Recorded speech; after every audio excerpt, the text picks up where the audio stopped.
In your work, you talk a lot about leaning into fear and risk.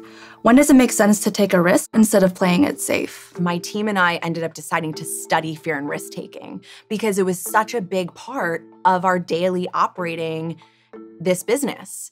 And so we wanted to understand, what is this like for other people? And we went and spoke to some of the greatest risk takers in the world. Alex Honnold, the greatest free climber, Fiona Mutesi, Uganda's first female grand chess master, the Syrian white helmets, who I can't believe spoke to us, Laura Decker, the first woman to navigate the globe. And we learned a few things. One is you need to be able to evaluate in context, really. So is this something, in the case of Alex Honnold, that could actually kill me? Is fear coming up?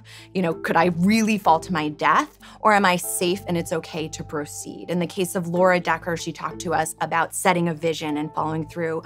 Fiona Mutesi was all about practicing. All of these great risk takers, the common denominator is they are just as afraid as we are, but as opposed to running away from their fear, they end up engaging it. They sit with it, they dialogue with it, they dance with it, they make fear a familiar friend. And so that, plus some conversations with a great neuroscientist at MIT, he ended up telling us, you know, we need to be aware that fear is just as ever present. It has not changed for us since cavemen days, essentially, despite the context being different. And it's just the size of an amygdala. You know, the amygdala is the size of an almond. So as we think about fear, it's something, one, that we need to run toward as opposed to running away from it. Because if you run toward it, you have a chance to be able to seize it. If you run away, it in turn is actually going to end up running your life, which is the great irony of it.